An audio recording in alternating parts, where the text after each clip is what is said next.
cemetery.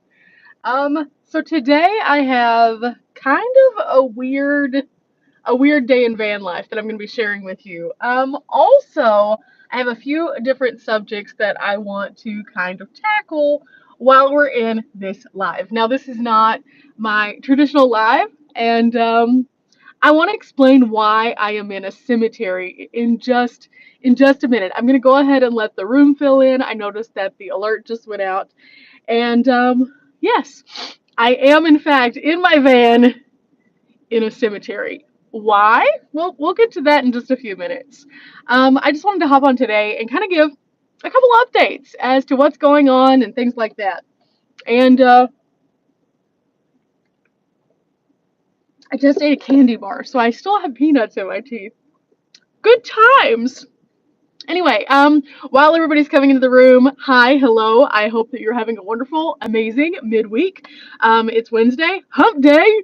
So, it's a little bit wild. Today is a super exciting day for me personally because I am waiting on a massive package to arrive. Well, kind of. I am here. I need to go back to base camp. So I am super excited, and I'll be telling you guys about that as well. Hello, Jessica. Hello, Boondock. Oh my goodness. The shower bottle is amazing, is it not? Oh my gosh. The other day, I actually used it for a special project that I'm doing on the van also that had nothing to do with showering. And I was like, ooh, this is handy. I like this a lot. So that was kind of cool. I'm going to show you guys what it looks like around here real quick as we're kind of looking at our location. This is kind of a weird location, but again, I'll explain why in a minute. So today we are here. We are live from the cemetery. This is a Texas cemetery near base camp, kind of. And today I am over here for purpose, actually, which is kind of wild. Just kind of a view. Here we go. There it is. This is my favorite hat ever, but I'm going to have to replace it pretty soon because it's fading. I have my little dash bunnies here, and then this is what I always keep my like park pass in to keep it organized. It's normally in my bag, but my bag normally sits here, and I have taken everything out of here, as you'll see, that was here because we're revamping everything in the van. So there's that. But let me get back to hi. Hello from Alabama. Yes. Hello from Georgia. Hi. Um, awesome. The seventh generation. I need to try seventh generation because somebody said that I need to try that instead of Dr. Bronner's to kind of have some difference and diversity. But yeah. So let's talk about a few things. A few things have been going on in life, and I know this is a very random time of day to be doing a live. Sorry about that. I just kind of hopped on because the moment kind of hit me as, oh, I should do this now. Let's talk about the elephant in the number one room, this thing right here. So one of the things I really don't like about coming back to, yes, I am. I'm wearing a Goats on the Roof shirt. This is actually from the location in Pigeon Forge that I picked this one up.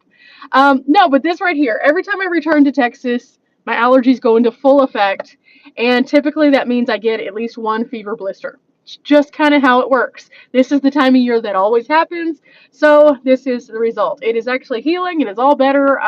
It just looks really weird, and I don't want to put makeup on it until it's fully healed. So sorry, guys. Let's see. Also, another thing that I wanted to go over was that I have been getting so many cool questions from you guys that I'm just super excited because I'm going to do a Q&A video. I'm going to film it this weekend, and it's going to go out probably next week, I think. So if you do have any questions that you would like me to answer on a video, I would love it if you would go to my community tab, and where it says submit your questions here, it has a little picture of me trying to break out of the Roger Rabbit jail. If you will send those questions on there, I will be addressing as many of them as I possibly can in a single video. And I want to do something kind of fun where I feature each comment, each question, and who they're from. So I want to make sure that you guys get credit on the video also by screenshotting those. So I need to keep them all in one place. So that's the thread for all of the fun questions. Anything that you're interested in knowing about me, as long as it's appropriate, I'm going to try to address it. So there's that. Also, I have had probably 10 or 15 people asking me where I am, when I am leaving to go to Arizona, and kind of where I'm going to be, if I'm going to be going to just the one event or if I'm going to be going to other places.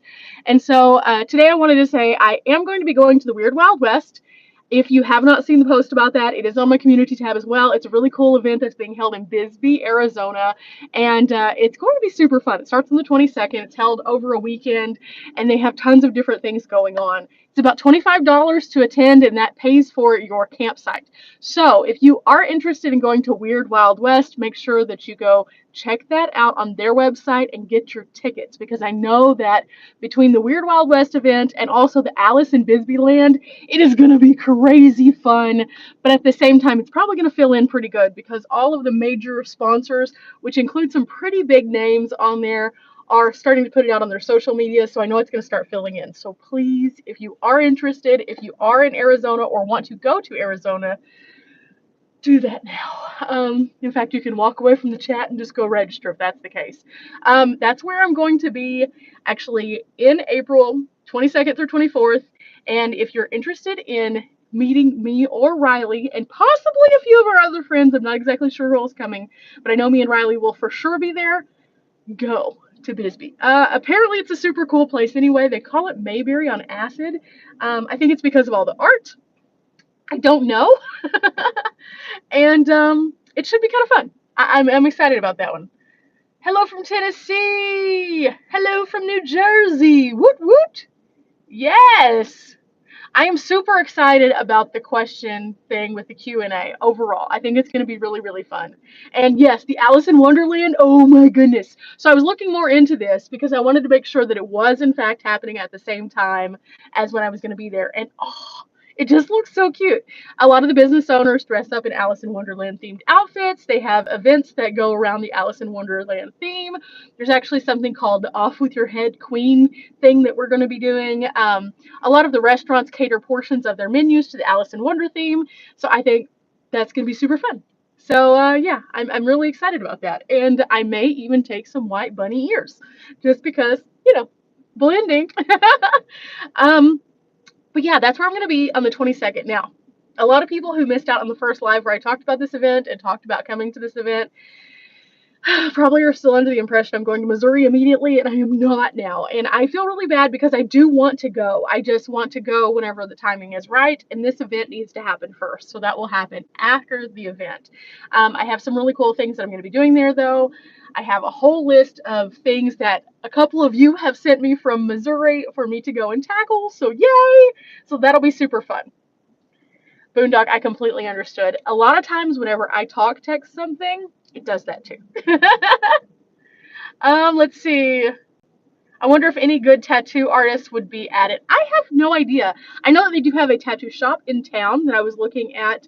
I personally don't have any tattoos, but I always enjoy seeing people's art and things like that. So I did look into different art and artists and things like that, and a tattoo shop popped up. So no idea. Let's see. Also, in other updates, because I'm just trying to go through all the updates before we talk about the elephant in the room, which is the cemetery that I'm currently sitting at. I have, again, a big package coming today. It will be the last package that I am expecting before I take off.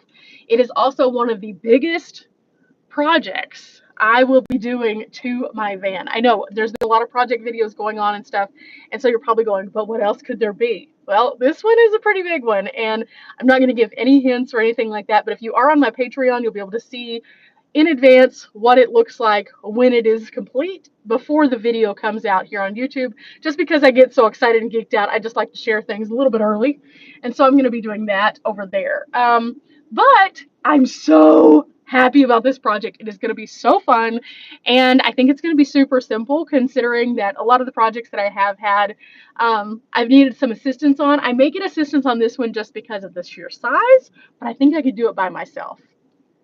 Do I have a Discord? No, I do not have a Discord. I can't talk. Discord. I can't speak today. My brain is tired.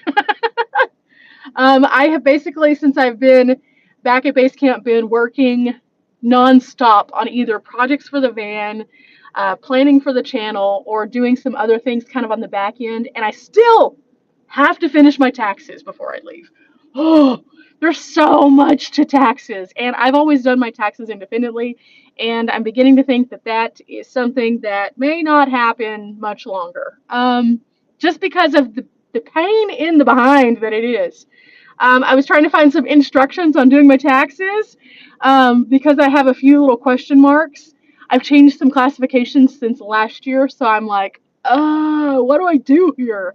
And it's just a lot. So I've been trying to work on that until the point of frustration, then I walk away. And then I work on it, and then I get to the point of frustration, then I walk away. Otherwise, the only things that I have left to do before I head out, other than the project and my taxes, are I do need to get an oil change and just basic maintenance. And I'm going to give the whole van a good scrubbing before I take off. I'm going to go back out to the desert. It's going to get dusty again, but it always makes me feel better if I give it a good scrubbing once over before I head out at least. Let's see. Hi! Hi, Hannah! Let's see. Blessings from Florida. Oh, hi! Don't have to run through turbo. Okay, so I did TurboTax last year. This is the issue. This is why I changed some of the things. I did TurboTax. Part of what I do as a person who creates content is I work with different companies occasionally here and there.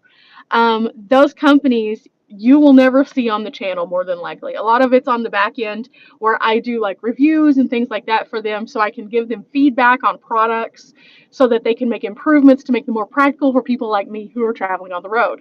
I get paid through those as an independent contractor, however.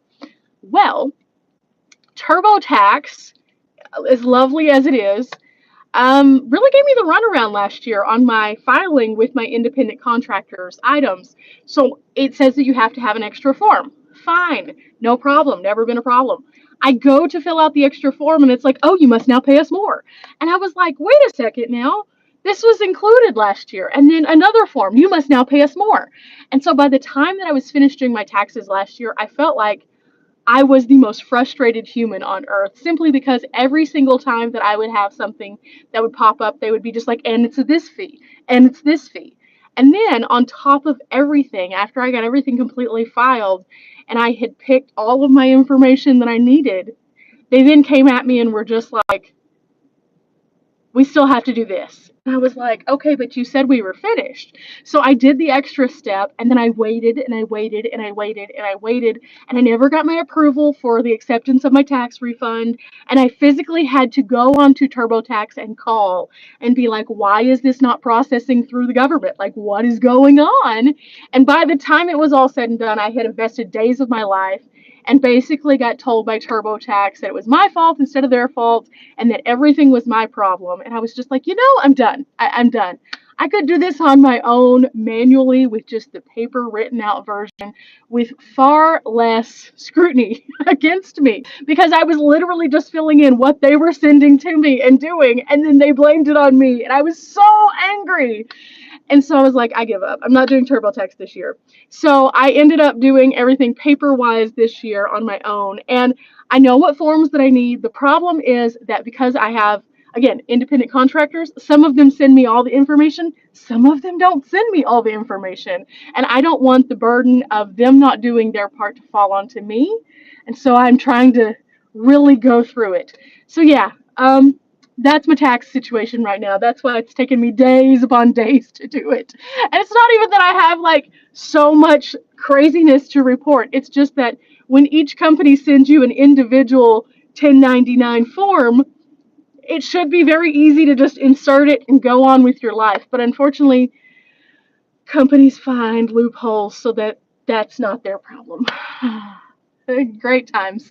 That's why I don't really attack the whole subject of what it is that I do because it leads me down this road. Let's see what else we have here. I have considered an LLC or something like that. I'm actually looking into doing an S corp simply because an S corp I think is going to fit more of the criteria for me currently within the state of Texas. So I'm trying to do that before my next tax cycle so that I can square all this away and then I will just take it to somebody probably next year.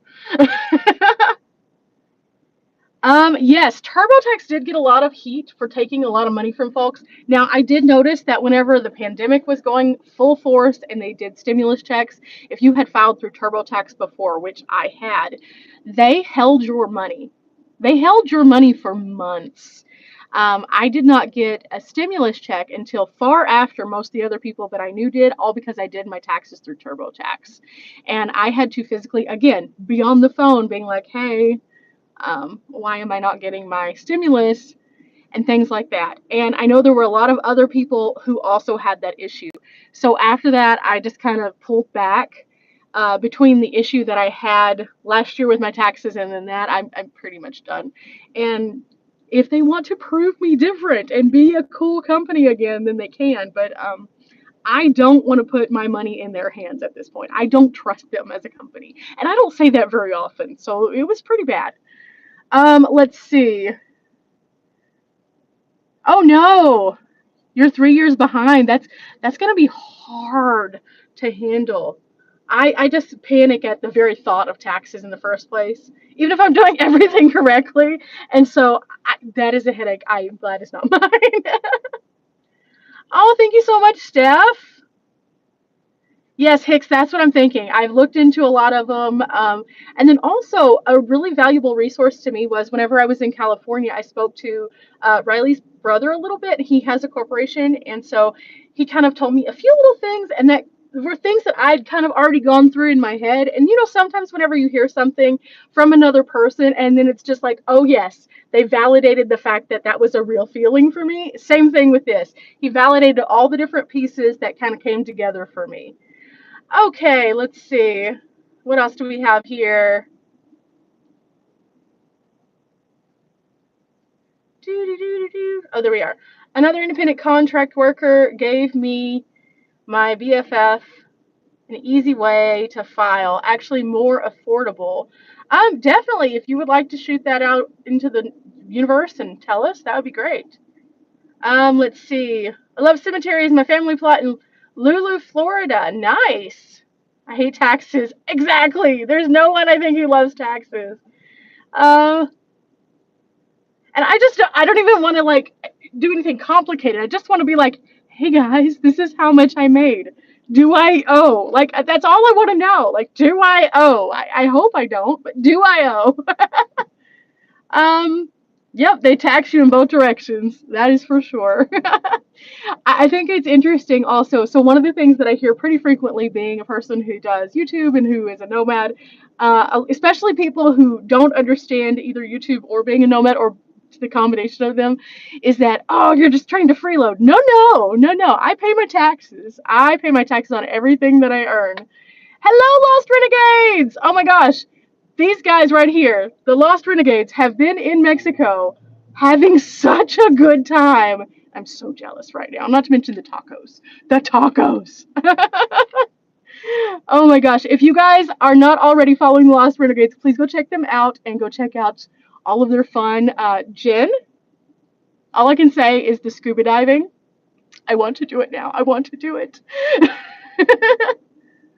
I know. That's the thing. Like, I guess that they think that we just don't work. But I work harder now than I ever did when I worked for a company. It's insane how much I work. In fact, I have been working all morning. I will go back to base camp in a little while and I will work more. It's just one of those things. I think that because a lot of people see the world through just one version of the world and they can't see it as anything other than how they personally live.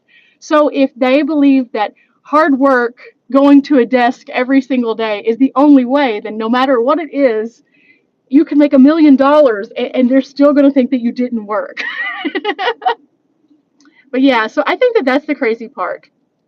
Yeah, see, Hicks loves the Lost Renegades too. I'm just saying. All I can say is, two, I have also seen a lot of people who have made that statement. And whenever I was doing journalism full time, I wrote several articles based on factual details about the people who actually go to Mexico from the United States and the incidents that happen versus the incidents that people project happening. And the number is far different. A lot of people go just fine to Mexico, never have any kind of issues, whether they're flying in, being on a cruise ship and taking excursions, or if they're like driving in. And I think that the bad thing is a lot of the things that we hear about are cartel related, and also it's because the culture is completely different. So whenever you're going to a different country and you're needing to know a little bit more about their culture, that's kind of the iffy part. And a lot of people don't understand the barter system, for example, or things like that. And so it's really one of those things that until you actually go, you're not going to have a true understanding of the experience. Like Jen and Charlie right there, they're there and they've had probably their own set of experiences, which may or may not be similar to if I were to go there. But at the same time, like they're not dead clearly and they're not kidnapped. Does that make sense? You have really bad luck, so you'll just stay in the States. Hey, I understand. Completely understand.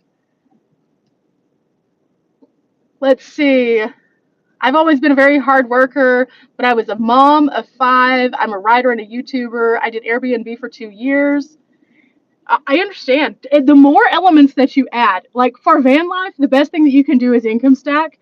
But at the same time, when it comes tax time, it's like, oh my gosh, I hate income stacking right now because now I have to report all these different things and it just complicates my life. But I will say this, if it complicates my life for 2 or 3 days and it's an inconvenience for me having to do my taxes, but I am able to thrive, survive, and enjoy life by income stacking and having multiple streams of income throughout the rest of the year, I'll take it any day of the year. Let's see what else we have here.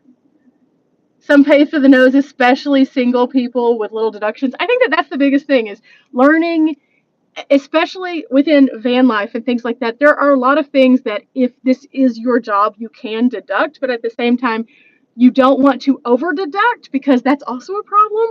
So it's really about finding a good balance and not necessarily always worrying about getting money back. Now, as much as I would like to get money back, I also know that getting money back is something that also shows you didn't pay in correctly, and so that's why you're getting it back, unless you're having like a child credit or something like that. But for a single individual, gotta run. Have a great day. Have a good one, Hicks. Used to be a professional actor, another job people don't think is a job. See, I think that there's a lot of jobs like this, and I mean, even whenever I worked for like a newspaper or something like that, people still didn't view that in the same light that they view a traditional job where you're going into an office, because a lot of times I would work remotely whenever I was doing my newspaper stuff. And so I think that it's kind of like this weird illusion that people get. And also, I will say this, and Lost Renegades, if you're in here still, maybe you can echo this. Being on YouTube is the only place that I have ever been asked, how much do you make? It is the weirdest thing on earth because people just assume that the fourth wall is broken down. You are completely transparent. You have to say how much everything is. And it's just weird because sometimes people look at you and are like, that's a job. Can you actually make money doing that? How much do you make? And it's like, huh? Like, I wouldn't walk up to you and ask you how much that you make at your job. I would say, oh, okay, cool, and walk away. Maybe that's just a me thing, but I have noticed that, and it is wild to find out how much that people are just like so curious, but at the same time have no filter when it comes to that.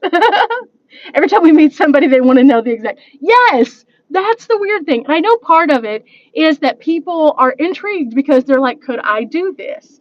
And they want to see if you're just like rolling in the dough also, because in their opinion, they have a certain amount of bills, they have a certain amount of things that they like and stuff like that. So they want to see if what you're doing could afford them to do all those things that they still love, but at the same time, they could do it working minimally. Again, they don't understand how much we actually put into it, but it's fascinating to me to know that that's the case with that.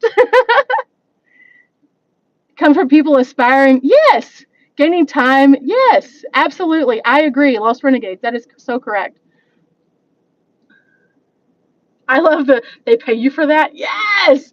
It's crazy because, like, for the longest amount of time, I think that a lot of people that even like know me in person, like from real life land, I always call it real life land because anything that isn't van life is real life land. Um, I think that they're curious about what I do, but at the same time, they just don't think that I actually work because, again, I'm not going to a 9 to 5. I'm not clocking in somewhere. I'm setting my own boundaries, rules, and also travel schedule. But at the same time, they see that I am functioning. So they know that somehow this must happen. And a lot of people want to go to the blanket statements. You must come from a trust fund. You must be well off. You must have some stupid rich parents. I have none of those things. I have really supportive, amazing parents. We are not rich. We are not wealthy. I have a very minimalistic van. So while it is a newer van, it is also very minimalistic. But my goal with starting my channel wasn't necessarily to be like, oh my gosh, look, I'm so elaborate. No, it was to say, hey, I have been living this life personally where I could never get a day off, ever. And I never got to experience so many things as a result of that. And so I wanted to be able to show people that you can take a minimal budget, like what I started out with. I had just a paycheck to paycheck job. And you can do things for yourself that make you better. And I think that that's the weird thing is people just assume that now because I travel a lot, like a lot, because now I'm in a better place, that that means that I think that the world owes me something, or that I must have, again, like you guys said, been a millionaire or just hit big or something like that. And that's not the case. It's about prioritizing your wants and your needs. It is about finding a way to work within your bounds, and then also to make yourself better by doing the income stacking of whatever it is that you can do, and taking your talents and truly investing them into what you want to do. And so that's the crazy part of van life for me. That's my boom boom boom moment.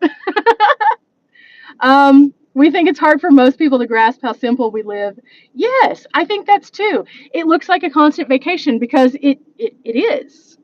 But at the same time, it's a vacation that's a working vacation, if that makes sense. A lot of people see, like, for example, you guys have been on the beach. They've been on a beautiful beach. But that does not stop the fact that they have to find Wi Fi. They have to upload videos. They have to edit those videos. They have to make sure if they have a sponsored post that it gets put up. And that doesn't always mean convenience because that might mean they have to leave the beautiful place to go find it somewhere else. And then they have to also survive. And that's the other thing. Because when you're in a van, yeah, it's a cool setting to have your feet out on the beach, but that's also your house. So you have general house maintenance. You have to find a place to sleep. You have to make sure that everything is good. And if you are 1,000 miles away from a place that is familiar, that's hard. Let's see what else we have here. You can make an amazing travel channel, not just van life channel. Yes, exactly. And that's what I've been doing. I started out for the first 3 years, I was a tent camper and I would go places in my car. And the reason why I picked up my van was simply because, one, it's a little bit safer because I have four walls as opposed to a paper thin tent. It made my family feel a lot better. Also, it doesn't take me out of the running for being able to stay in certain places. For example, whenever I went to Yellowstone, there are places in Yellowstone that have hard sides only. I wouldn't have been able to stay there if I was in my tent.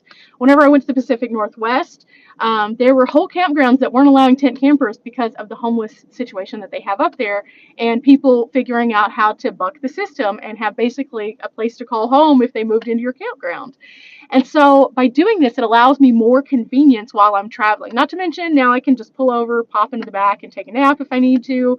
I can carry more supplies so I can be gone for longer, and things like that also. So that's kind of why I transitioned into van life. But that's also why I continue to have adventure videos, because I want people to see that even if you're not traveling in a van, there's cool places all over the United States. And I want people to, if they can't go to the place I went to find something that inspires them near them that might be similar. I think that that's the bigger story for what I do, at least. Let's see. We have some others. Let's see. Mary Murphy, I used to live in LA. Wait, in La Quinta, not in LA. My brain, again, guys, brain tired, brain tired.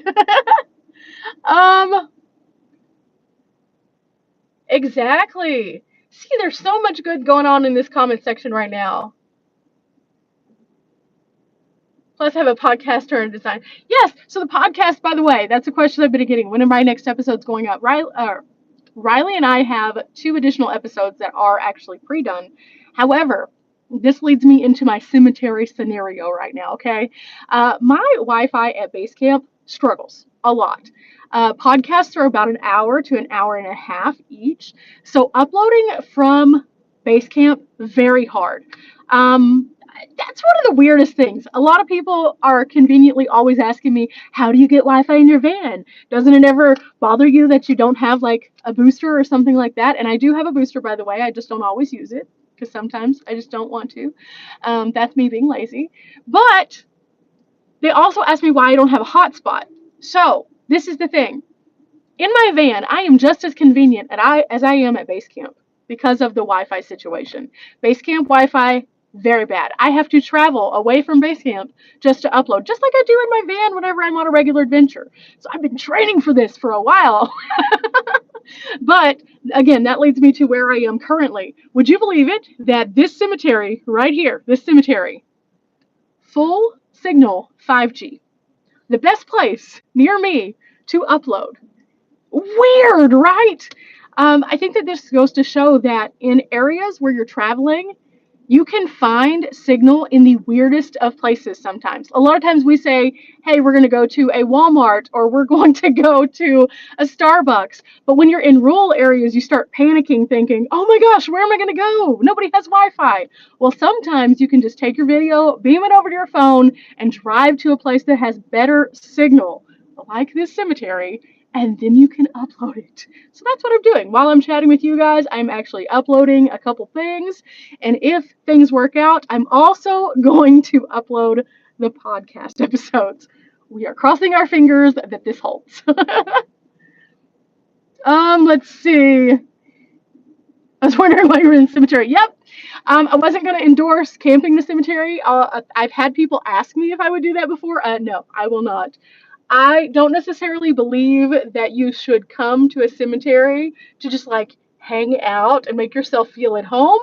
But I do believe that, if you are driving past and it happens to get you into a solid signal, you can pull in. And weird fun fact, if you happen to geocache, guess what? There are a lot of geocaches in cemeteries.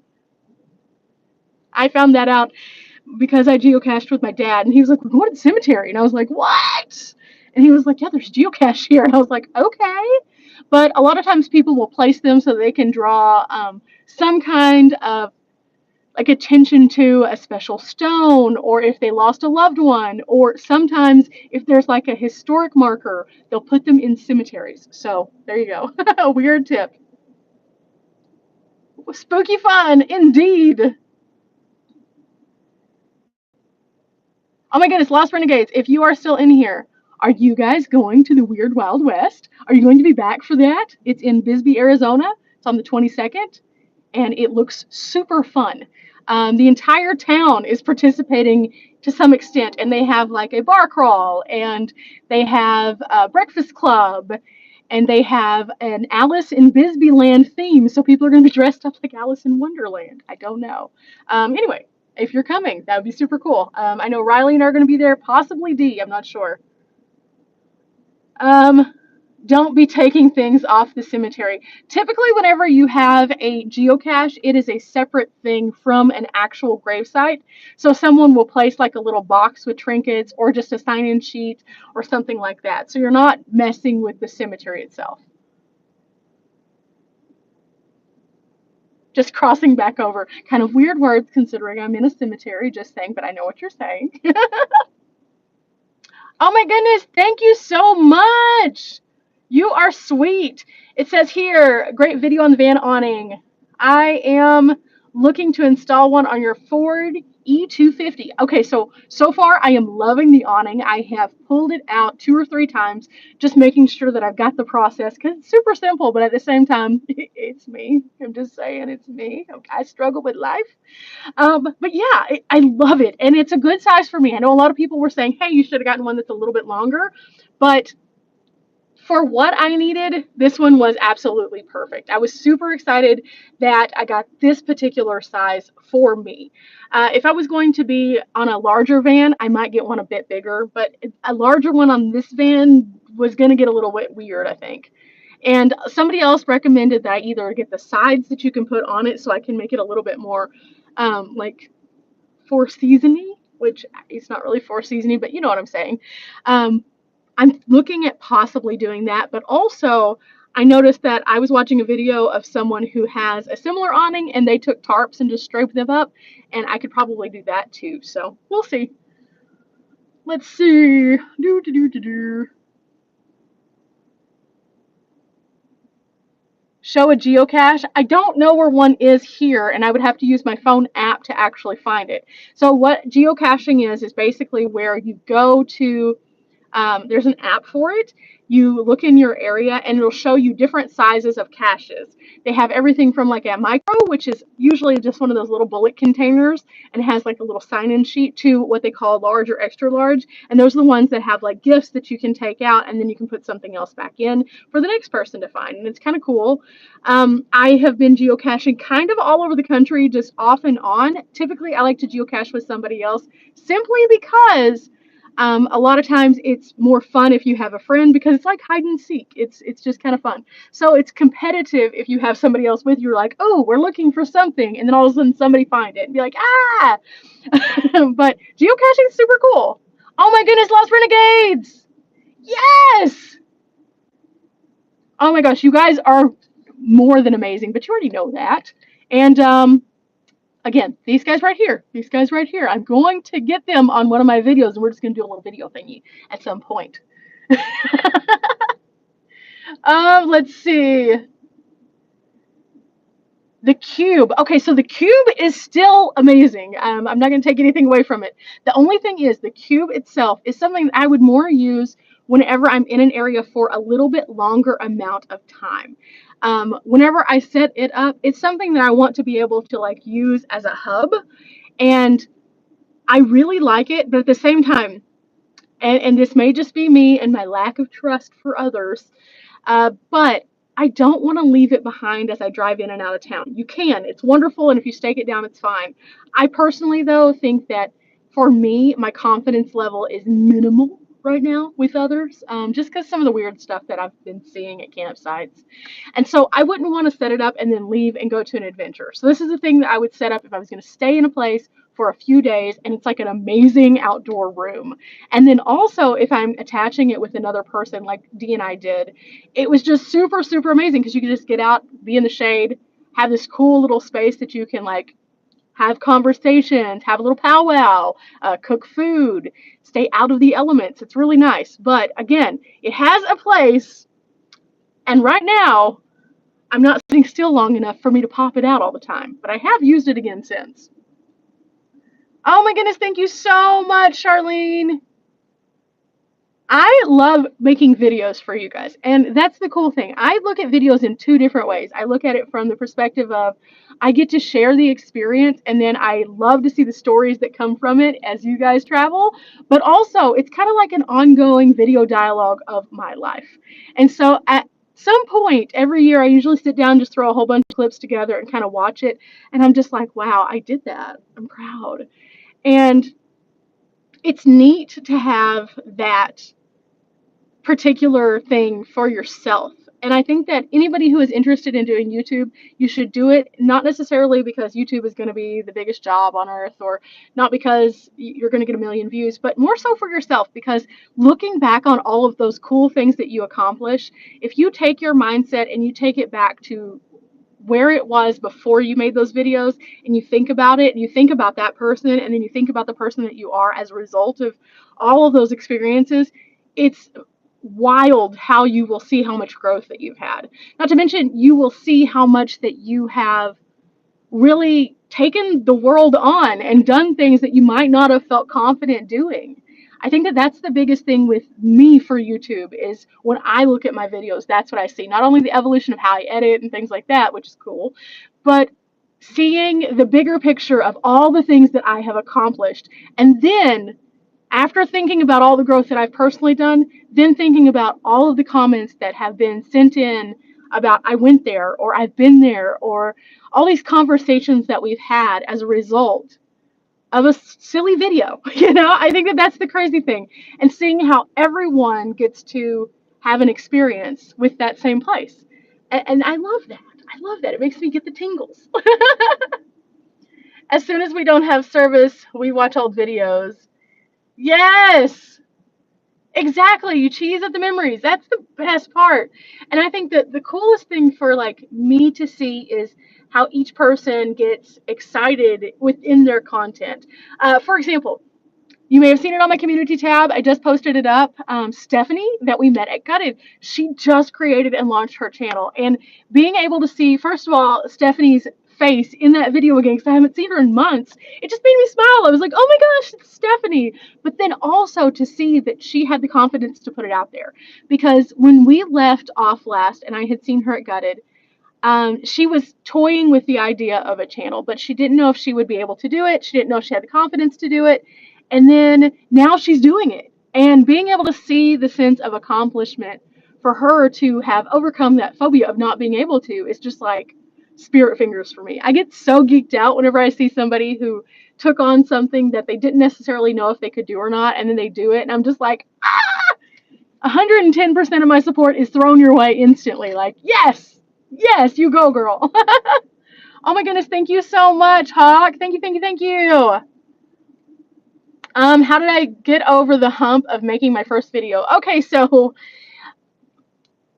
let's take a little throwback moment here. If you ever get super bored, and don't feel judgy, because those things they have to go together. Super bored, not judgy, then you can go back and watch my very first video.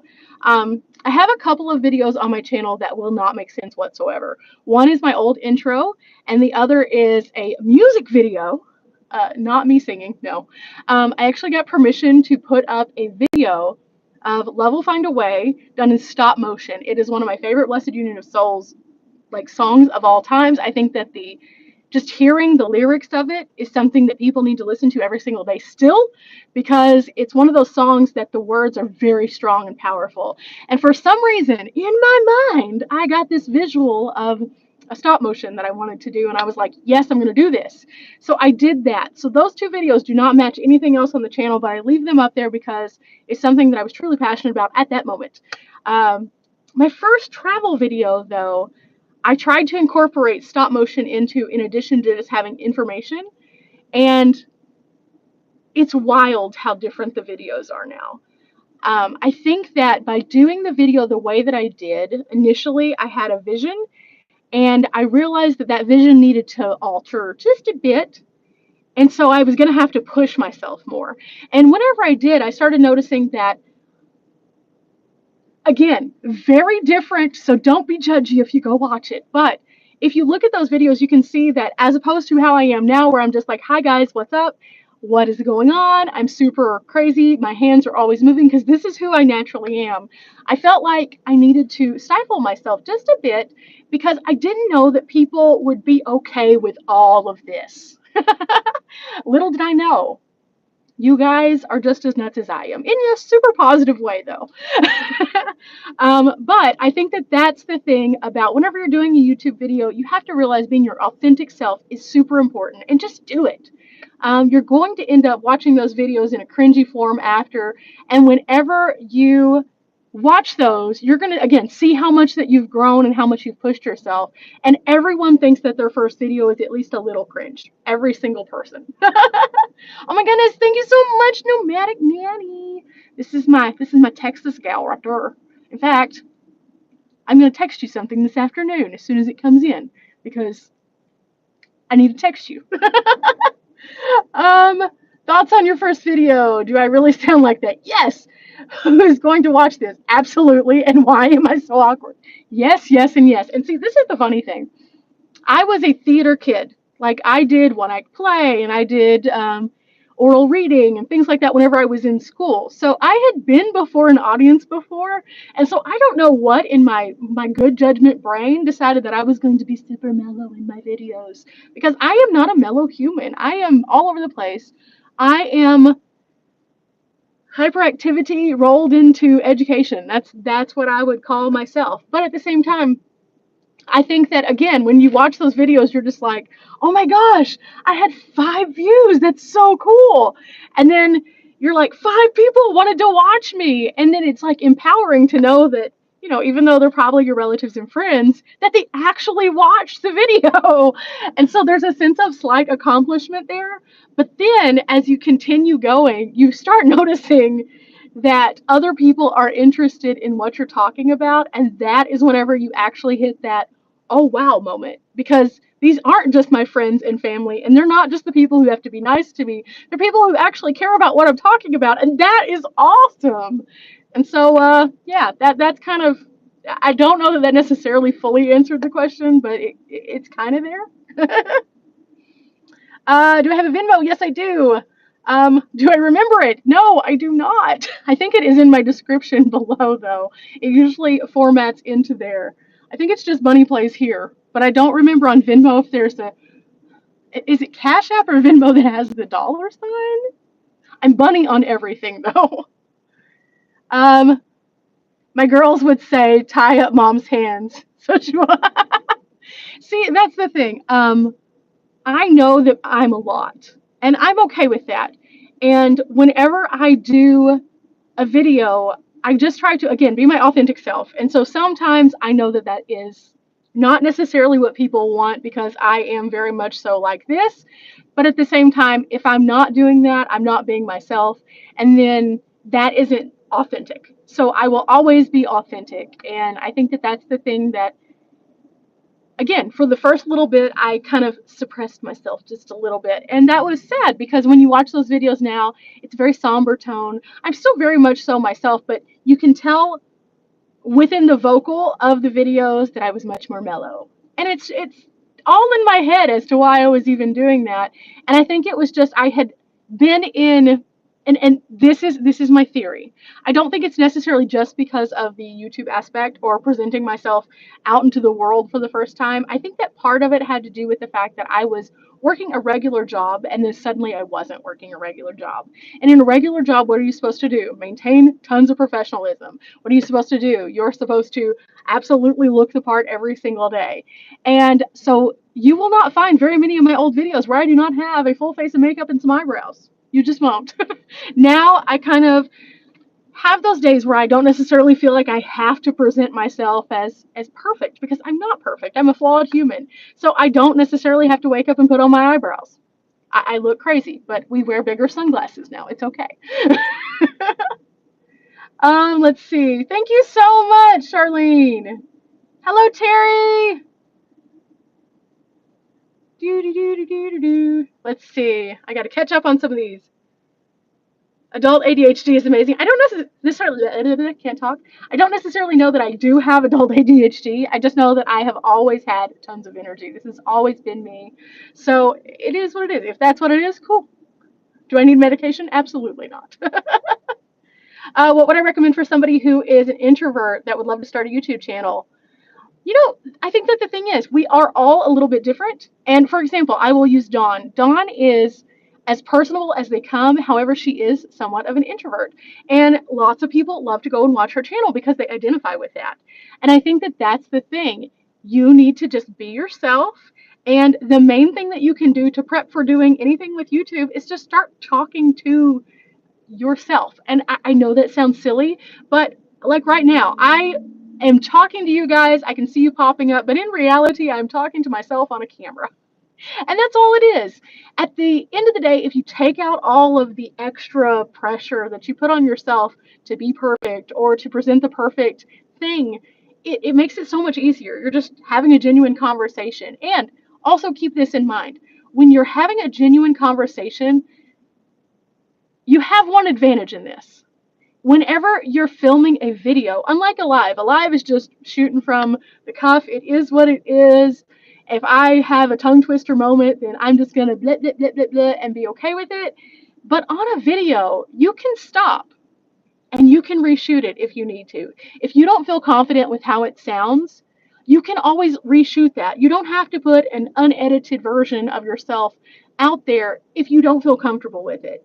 And I think that's the thing. There are times whenever I'm shooting like a factual video that I need to have like my facts together, and unlike a lot of people think I do, I don't necessarily always research a place extensively before I go there. I like to learn as I go, just like you do.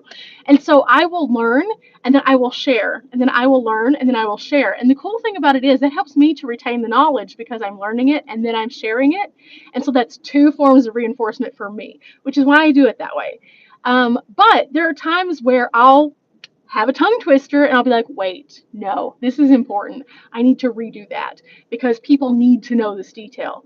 And that's the great thing about you having the video in your hands. You can put it together and you can do that. You can reshoot it. And so if you're an introvert and you're just like worried and petrified about the camera itself, talk to it like it's one of your friends. Talk to it like it's one of your friends, but also keep in mind that if you screw up, you can do it again. And again, just talk to your friend. Let's see. Some people really thrive with getting through social anxieties. Yes, they do. Absolutely. I know that there are several YouTubers that I've met who do other things, and especially gamers. Gamers are an interesting group of people because a lot of gamers like to be at home. They like to be in their own element. And they like to be by themselves. And when you talk to them, a lot of them, their main form of communication with the outside world is through YouTube and through videos.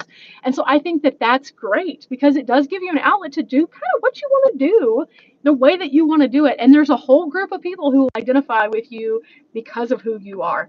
And it doesn't necessarily have to mean that you have the craziest personality. You don't have to be like doing stunts and tricks and crazy stuff. You can do just real chill like videos. I think a great example of this is Adventure Van Man. Adventure Van Man has a very cool, mellow channel, and there's something just super peaceful about watching his channel. And he says he doesn't like to be around super large groups of people a lot of times and things like that. And I've met Brian and he was really, really cool. But at the same time, he is his authentic self. Again, in those videos, he is completely and totally himself. So just be you. Hello from the UK. Hello, hello, hello. Hi, Diana. How many sunglasses do I own? I do not know, but a lot of people have been asking me that, so I will be counting them for my Q&A video because I just purchased some more. I have a problem. I love sunglasses. It is what it is. This is my luxury item for myself. Love the Biosphere video. See, the Biosphere was super cool because I went thinking Pauly Shore and I left thinking, wow, this is the most amazing place. Because in reality, people lived in it. Not just like in a movie, not just in a fictitious setting, but they lived in it. And that is wild because when you walk around the place, it's huge. But then you have to think about every single thing that you get. You have to harvest, you have to plant, you have to create. And then you're just like, wow, I have a different level of respect for them. And they're doing the whole thing on a calorie deficit, which would totally make me very grumpy, just saying. First in line for the Sunnies by Bunny. I wish I could find a company that would work with me on that. That would be super cool. I have been looking. That is everybody who works in any kind of media, they have their like big people that they would like to work with. I would love to find a sunglass company and I would love to work directly with Nissan. Those are my two big ones. And if I could accomplish either one of them or both of them, I would be the happiest girl on earth. Let's see. Hang on. I just had everything skip. I hate when I do that, guys. I didn't know how introverted I was until I started YouTube. I'm a late learner. Hey, it is one of those things. I learned that I'm okay with being by myself a lot of times because of van life.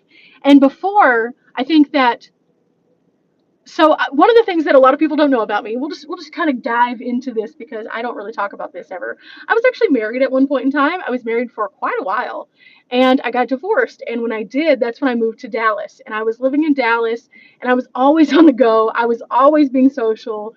There was not a dull moment in my life. There was not a single day that I didn't interact with several people at some time. And then I went from that to traveling in my car and things like that, where I was by myself. That was a huge difference. In fact, the life that I had whenever I was living in Dallas versus the life that I had when I started my car, I think part of it was I wanted to seek out that solitude because I needed to clear my head.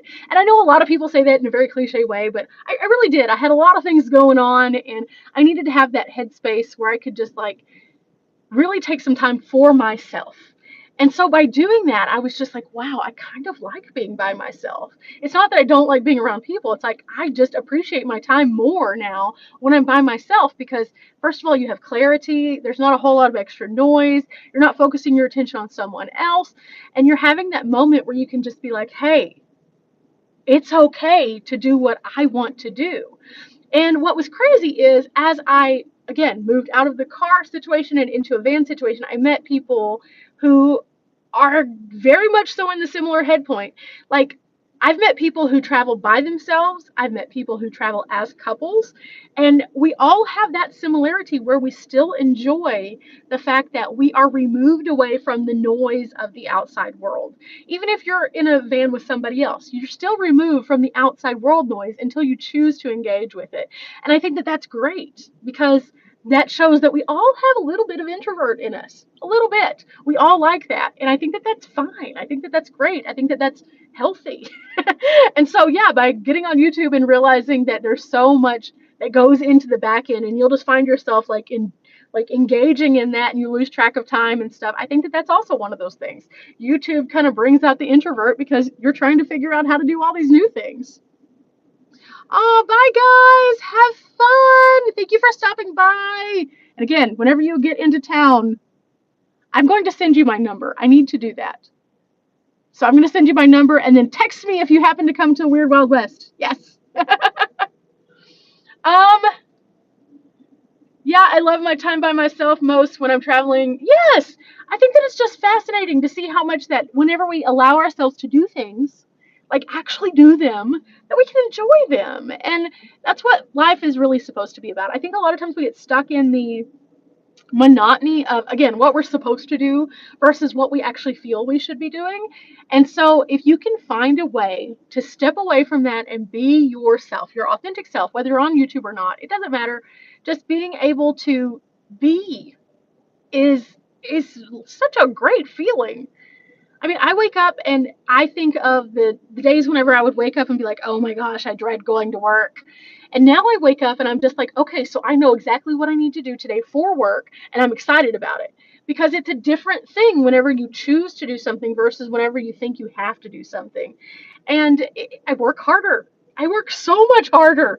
Like, I couldn't tell you how things in appearance at the end. So, for example, a video might look like, oh, it's just a video, but every single creator that I know that actually cares about their content, which, every so often you meet people who don't, but whatever. Anybody who cares about their content is going to be spending time shooting their content, editing their content, finding the right music for their content, publishing their content, maintaining their comments on their content. All of those things take time. Are they all things that you can do from a computer? Some of them.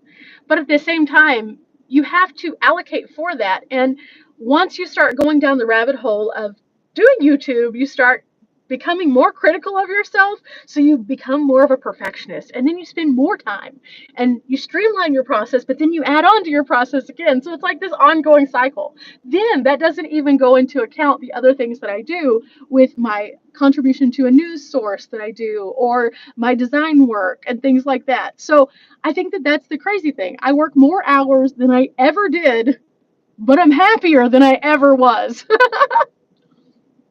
Let's see. I have social anxiety and love being with my kids and myself.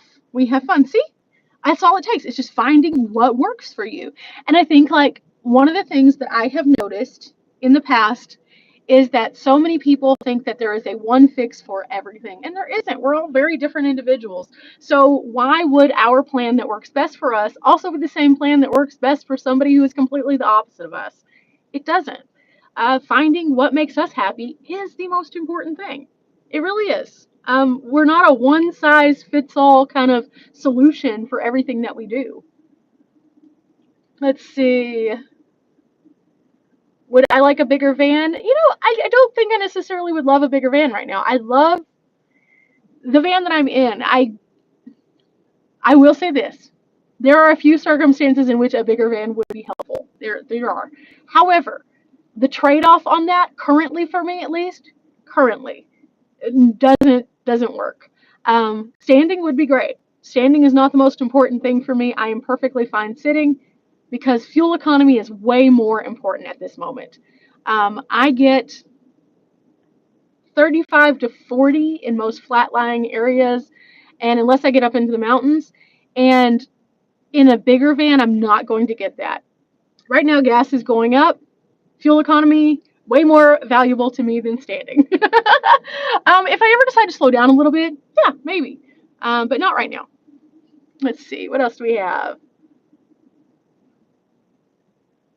Exactly. If we were all the same, the world would be boring. Absolutely. And I think that that's the thing that we need to take into account is the fact that our lives are so different and we can come to the same junctures and we can come together and do things together even if our lives are different. I think that's what's cool about the van community. You have people who are older and younger. We all live very different lives, but we can get together in these like social settings and have a common story overall because we're all there for the same reason, even if we have completely different paths that have gotten us there. And that's what makes the community like such a diverse community, but at the same time where we can all have things that we agree upon. And I think that that's what makes it so cool and a perfect fit for people like ourselves who are determined to be like, I'm going to be my authentic self in a world of not authenticity. Let's see. The meetup I went to were fun, but chaotic. I wasn't going to go to the court side and began to realize I do not like to be in big crowds. Understandable. I'd rather go to Arizona when the whole van life world is not there. I understand that. That completely makes sense. I think that one of the things that I like personally about the social interaction that I get from the van community within those events is the fact that I traveled for a really long time without a single friend on the road. In fact, the entire time I was in my car, I never had a community. I would go on the road and then I would come back to base camp, and that's where my friends were. And at some point, I kind of thought, wow, like this is cool because I'm getting to do all these things, but I wish that I could share it with an actual human. Every so often, I want to share something with an actual human. And so I would convince a friend to go with me for like a weekend or something like that. But again, it's harder to travel with a friend because they have a regular job. So I was like, okay, so this is it. This is what my life is going to be now. I'm just going to take off. I'm going to have all this amazing stuff to talk about. And as I go to places, I'll meet people and interact with them, but then I'll leave again. And so finally, I went to a van event and I was like, wait, there is a whole community of people who do exactly what I do. And so when I want that human interaction, I have people who understand it, who are in it, and who are moving at the same pace that I am moving. And so I can get together with those people, and there's a whole level of conversation that I can have with them that I can't have with my friends from back home because they don't understand it. It's a different lifestyle. So that would be like me saying to, for example, my friend Max, if I was to have my friend Max and I was to be like, hey, Max, what are you doing? And he's like, hey, so I'm in Dallas and I'm doing X, Y, and Z. And I'd be like, oh, okay, well, I'm in this state and I'm doing X, Y, and Z.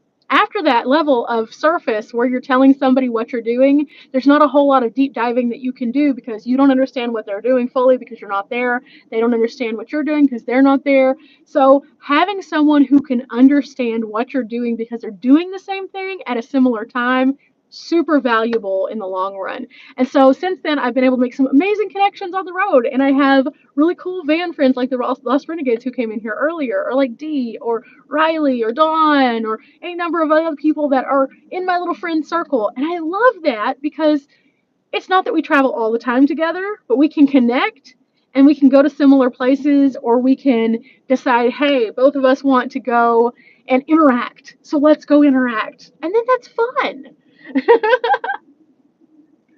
um, let's see. I don't mind being on the outskirts and just being able to observe. That makes sense, though. It really does. And again, each person is a little bit different. And I think that that's what makes our community great. The fact that it is inclusive to everyone. The best thing about going to Michigan meetup was meeting your friend Dee. Aw, she is amazing. She was my first official van friend. Kind of. I actually met Stephanie first at the event, but Dee is the reason that I went to the event. Oh, my ice melted. No! 3.5 weeks into pop-up camper life. Nice! How are you liking the pop-up? Just curious. My dad's been watching some different videos of different rigs, and he's been watching some pop-ups lately. Love to meet you too, Bunny. Maybe sometime. Possibly. The thing about it is, I just kind of float where the world takes me at the time.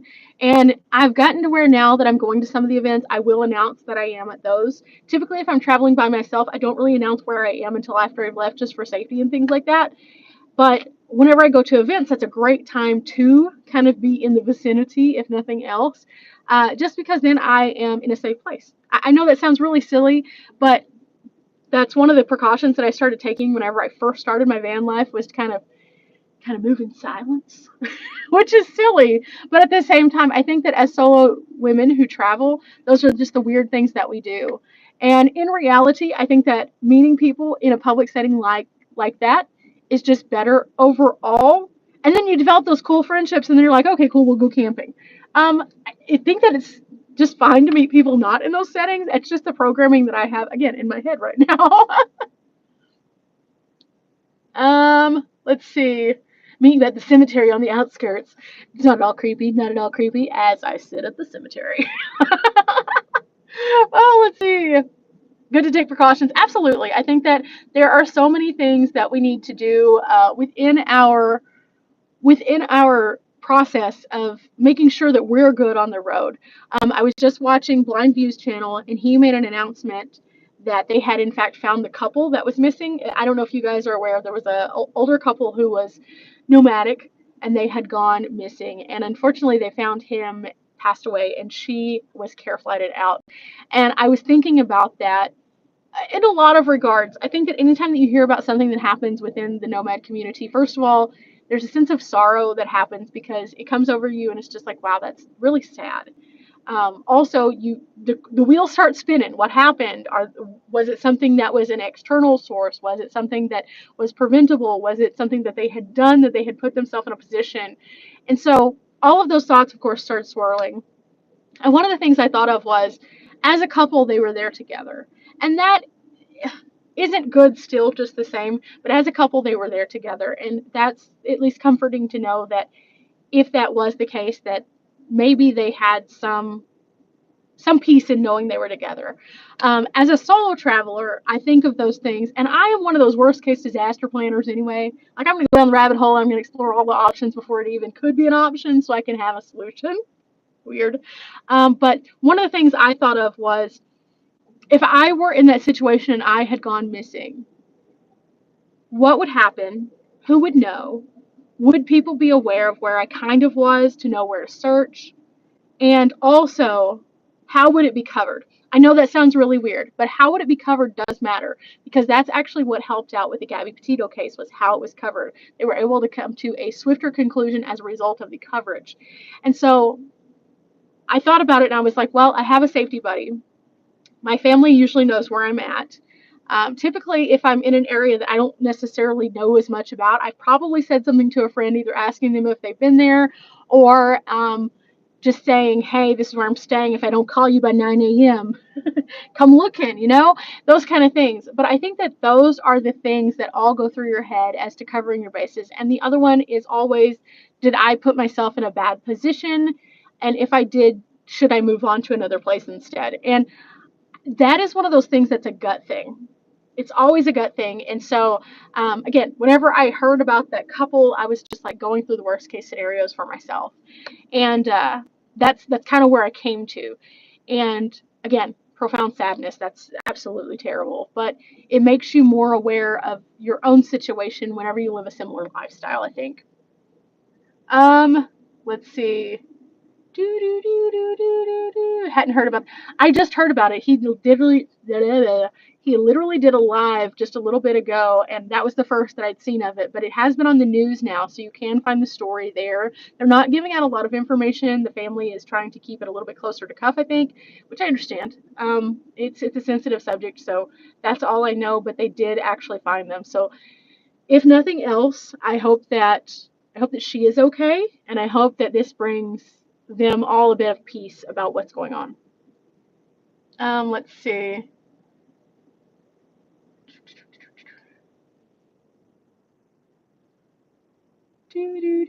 Trying to read. Sorry, guys. Let's see. Do I use what 3 words? I do not. I don't know what that is.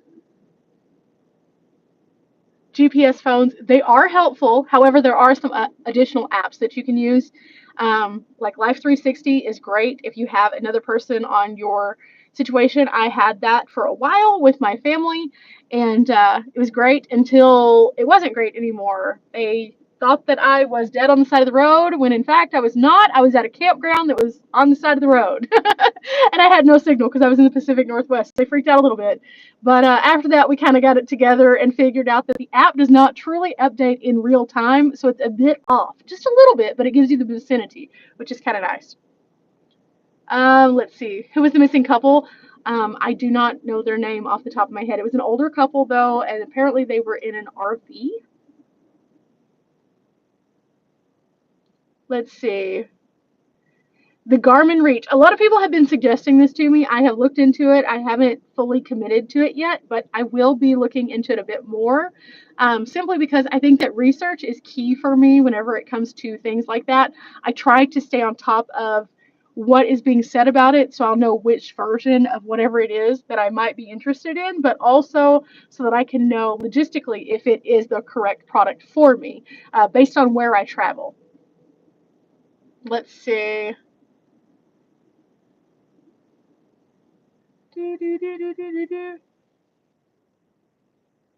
Satellite phones, yes. Tracking devices with Bestie. A lot of people are doing AirTags now. I think AirTags are super smart. I want to invest in a few AirTags, not just for my van, but for other things also that are of importance to me. I just think that that's smart. But again, I'm trying to research to see what they say about them, how accurate they are, and things like that. And I am the worst with when I start researching and going down the rabbit hole. I will put something in my cart, it will sit there, and I will continue researching, and I will just go around every single angle of it. That's just me. Let's see. Great topics. Thank you. I think these are all things we just kind of don't talk about enough. And so just chatting it up a little bit. Head on a swivel. Absolutely. Always. Tow vehicle was detached. They were on a mountain with no signal. See, I didn't know what exactly happened. I mean, that's the bad thing. There were whenever I saw the last update that I had seen, they were saying that they couldn't figure out where they were at all, like in the vicinity, in the region. They had no clue as to what road they might have turned off on because they didn't have any of the little safety things built in. So it was like a blind search. They were just trying to like blindly find where they could have been. And so that is terrifying. Yes, the questions are answered now. Not all of them. Not all of them. We have a lot of questions on the Q&A over there. And again, if you're wanting to know anything that we're not covering today, please go over to the community tab. I have a Q&A section. Write down your question, and I will make sure that it gets addressed on the live, on the regular. Let's see. See, the AirTag situation. So I've been saying I do a lot of TikTok stuff. I like to watch TikTok. They have some great information on there. I see a lot of cool stuff. I see a lot of like 5-minute crafts in 3 minutes or less. Um, but TikTok has been talking about a lot of places now. People are finding AirTags in their cars. And part of this is I think that they're finding AirTags in rental cars, which it makes sense. They tagged them. They want to know where they are. I don't think that those people are necessarily being tracked. However, AirTags are also kind of a creepy thing because they are kind of small, and if somebody is in the midst of doing something, they could put an AirTag on your car and figure out where you are. So that is kind of creepy. So there's a bit of caution that goes around it. But I also want to be able to see if I were to get an air tag for XYZ, whatever. If I were to get an air tag and put it on my mom's car so I can make sure my mom makes it back and forth to school every day, we'll use that as an example. If I were to do that, can I track multiple air tags? Is it hard to do? Is it a thing that makes sense? Will there be interference between air tags? There's so many weird questions that I have that are completely unnecessary. Another person saying check out the Garmin. Yes, definitely. I will continue to be looking into that. It doesn't need cell service. You can use it hiking. See, I like that aspect of it also. The hiking is definitely something that I kind of think about a lot whenever I'm by myself. In fact, I was just watching SUV RVing, and he had gone to a super amazing place that just like, I was geeking out, just like, oh my gosh. And again, he's one of those people that I love his channel because I watch his channel from a creative standpoint and also an informational standpoint. He does an amazing job at explaining not only the location he's at, but also the importance of different things within that location. Anyway, so one of the things that he was doing was he was hiking this amazing hike. And I'm sitting there like, I want to go there. I want to go there. But then I was watching this with my mom and I was like, I would never do this hike by myself because it's one of those hikes that you need a buddy for just in case. And you know, there's a lot of hikes that aren't necessarily that extreme, but are a little extreme that I would like for somebody to at least know where I'm at because I don't want to miss out on the hike, but at the same time, I want to be safe. And so that's where either an AirTag or a Garmin would be amazing. Let's see. Sorry. Let's see. Oh, thank you so much, Dina. I have some cool places coming up. I'm super excited about sharing whenever I take off on the road. I've been kind of researching my path. Again, lots of research in my life. Lots. Let's see. Hello, hello, hello, everyone. Keto Auntie. Sometimes the thing just scrolls and I don't see it, so I'm sorry if I didn't acknowledge someone. Not if you have an iPhone because it will tell you if there is an AirTag. Yes, that part I know it will tell me if there's an AirTag, but the thing is, will it distinguish the difference between differing AirTags? For example, if I put an AirTag in my van, and then somebody, whenever I'm out and about, is like, "Ooh, we're gonna track her," and they put an AirTag on my van, will it show that there are two AirTags, or will it just show AirTag present? Because I need to know if there's an extra air tag. That's my concern, is being able to tag my stuff, but also know if somebody else has tagged my stuff. That's where the research comes in for me, I think. It will? Sweet! That makes my life better. Let's see. I was in Chattanooga, Tennessee by myself for my birthday. It had an opportunity to, hang on, wait, it skipped. No! To hike up the mountain, Raccoon Mountain, but I didn't because I was alone. See, I think that that's one of those things. Like, I love hiking. I love hiking. Looking back on some of my earliest hikes that I did, probably not the smartest. I did them by myself, realistically. I should have probably had a buddy with me, or I should have probably, like, at least let somebody know I was doing the hike, but I didn't. I was just like, oh, squirrel, let's go. And so I did those hikes, and I guess it's because I think about things a little bit different now. I just try to be safe. Like, you know, I'm more aware of the safety that needs to be put out there into the world. I guess, I don't know.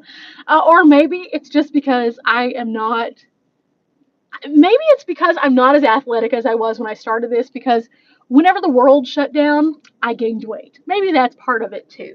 So I want to make sure that I am safe. Or, wait, there's a third option. Maybe it's because, you know, on some of those hikes that I've done, I may or may not have thought I was going to die a couple times. And I'm not even being dramatic on that. I hiked the red beds, and I managed to not realize that it was going to get into the high 90s on that day. And I literally felt like I was going to pass out. So maybe it's just me favoring on caution because of various circumstances. But I do think about those things now, and I try to be smart about it. There's a lot of places that I would love to hike. For example, whenever I was out at Joshua Tree, I would love to go through some of those slot canyons. I also knew it was warm enough, however, that snakes would be out to play. And so hiking that by myself, probably not the smartest thing. So I just decided not to. I decided to forego that until I had a buddy with me, just in case. Um, Also, kind of weird, and this is completely unrelated to me personally hiking, but have you all seen the singer Mike Posen? He is the guy who sang the song "I Took a Pill in Ibiza." Super popular song. It was one of the best songs of the year for like a few years back. But he actually hiked the entirety of the United States from ocean to ocean. And his story is insane. Like, he wanted to find purpose and he needed to clear his head. That's what he said. And there is a YouTube video of him talking about this. And he started out on the East Coast and he started walking and he had planned his path and everything. And he had a car that would come with him, like a comfort car that would come along with him. And he hiked 2,000 miles. But somewhere in Colorado, he got bit by a rattlesnake. If he wouldn't have had his comfort car there, he probably would have died realistically. But because he had that, they were able to go 911 to come out, take him to the hospital, and then he had to retrain himself how to walk. He came back to the exact place in Colorado and finished the walk to the Pacific Ocean. Um, First of all, his story is insane. But again, I saw that and I was so motivated by it because it was like, wow, he did this. And then after, he went on to hike Everest, which is another crazy story for a different day that does not apply to me because I will never do that. But the fact that he did this coast to coast walk and he faced this, what could have been deadly situation, and instead of getting deterred by it, he prevailed. He overcame this, he recovered, and then he went right back and he kept going. His name is Mike Posen, and it's his story is insane, but at the same time, like, it is enough to fire you up and be like, oh, I can do this. Maybe not walk across the country, but like, to see that and to not be inspired by it, there's something wrong. Like, if you're not inspired, something is weird with you. But no, I watched that and I was just like, clearly I'm not going to walk across the United States, but I could see the motivation behind this, and I want to have that kind of like motivation toward a project. And so I think that it was just like really super cool. But again, he overcame it. Going back to what I was saying though, without that auxiliary car, without that buddy there, he could have died. I think that whenever I look at what I do, I know that there are certain places that I need a friend. And that's where the hiking criteria comes in, I guess. Let's see. Dr. Berry literally saved my life. I did cardio issues. Um, oh, wow. Wow. That is amazing. Well, congratulations for being in a better place, first of all. And shout out to Dr. Berry. Hello from Arkansas. Let's see. Good to know. Your friend hiked Ryan Trail and Joshua Tree. It was rough. Many people on the trail, though. See, that's the thing. It gets hot there fast. There are snakes. There's just a lot of variables. Again, just a safety blanket of having a friend. Even if I don't need a friend there, it's nice to have one just in case. um, yeah, the Mike Posen thing is just, I swear, like that man, he's just a soft-spoken, very gentle man. He has a wild story as to why he became famous in the first place, really. But and his music's probably not for everybody, but just the fact that he wanted something bigger than just a music career when he was already famous. What? He walked away and became a better person because of it. And that's crazy. And now he's doing music again. But I think that because he has a different perspective on life, his music will have a different like flair to it probably. Let's see. Death glare of 10%. Just hopped on from Oklahoma. Nice. Oh, thank you so much, Diana. Well, since I got the 10% warning, I'm going to do this really quickly. I wanted to wrap up today's live by sharing something pretty cool. Now, last week, I finally gave in. I did what everybody's been asking me to do for a long time. I went and got a P.O. box. Now, I wanted to say this as a part of that. The P.O. box is here so that whenever I do return to base camp, I will be able to pick up everything. In the meantime, while I am gone, my dad is my postman, and he has the ability to go and get things out of my box for me. So I won't be forwarding anything from the box to me on the road, just because that becomes very complicated with sitting in one place, finding a post office that you can forward it to. There's just a lot to that. But I wanted to do that in case somebody did want the post office box. And several people had mentioned that they wanted to send me random things. And I was like, I don't know, because I don't really need anything, guys. But I always am grateful and appreciative to you guys. So I did go ahead and do it. With that said, I have received two super cute things. So I'm not going to show the addresses on these because obviously they're people's addresses, but I received this one and look at this. Isn't it cute? Isn't this cute? So this right here has a cute little card in it, and it is a handmade card. It says, I made you a card because you're worth it. And again, it has this super cute little truck on it that's been colored, and I love this. I am a maker also, so I love crafting. And so whenever I saw this, I was like, oh, yes. It got me all geeked out. But also, it has a little note in here that says, just a note to say hi. Thanks for the great videos. Wish you well and safe travels from Ann M. And there's a cute little stamp in here. So first and foremost, I would like to say I love her stamp. This is adorable. It reminds me of this fall festival that I went to last year with my mom, and we took some super cute photos. I would show them on here, but I can't pop up photos because I'm just doing this from my phone. So this was super fun, and I really loved the card. Thank you so much. This was amazing. So thank you, thank you, thank you. You made me smile today more than you even know. I promise that. Um, I don't get a lot of personal mail. I just get like a lot of like businessy stuff because work. So getting something that is just like a fun personal thing, thank you. It genuinely did bring me joy. So, and then also Miss Rita decided to send me something, and you kind of gave me a heads up. If you're seeing this, Rita, thank you so much.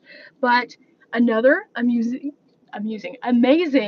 handmade card right here. It says, wishing you every happiness this special day will bring. So here's the outside, and then it is stamped by Rita because she does this, and it's just really, really cool. And then the inside of it, she sent me just this awesome blank card so that I can actually use this to send to someone. And so I love that because this is going to get some use as I am traveling for a few little things for correspondence. So thank you, thank you, thank you, thank you, thank you. The handmade cards, again, bring me so much joy because I love crafting, I love making things, and you've probably seen because of all the craziness that I put out, I love to design. It's just one of those things. I think that it's a wonderful outlet to have, and so yay! Let's see. Got a few comments going here. Crafting on the road? Absolutely. Yes. Let's see. What else do we have? Do, do, do, do, do. Loving the handmade cards? Yes, absolutely. I am going to put these on my community tab also so you can see them a little closer because I know showing them in the video is a little hard. But I was so excited when I went to the post office this morning. Like, again, I won't be checking this every single day while I'm traveling, obviously, but I will have someone picking it up. So if you are a person who was wanting to send me something, don't send me anything that is perishable. Just because that would be bad if it sat. But I love the handmade cards. These brighten my day so much more than anyone could have probably even expected when they sent them. So I'm over here doing spirit fingers today. But yeah, I wanted to end on that because I am definitely about to lose everything. I just get the 5% glare. Oh no! But yeah, I wanted to go ahead and wrap it up on that and say just again, thank you guys, all of you, for the women who sent me in the cards. Thank you so, so, so much. I appreciate each and every one of you though, and I have loved just sitting and getting to talk about random stuff. The Q&A video I think will be eye-opening when it comes to some of the things that people have been asking. But if you are wanting to know something that hasn't been covered in today's live, please send me your question over on the community tab. I think there's like 70 questions on there right now, so I'm going to wade through them and see which ones are similar and which ones are the most popular and then which ones are the most obscure and all of that. So thank you guys and safe travels. Bye, guys.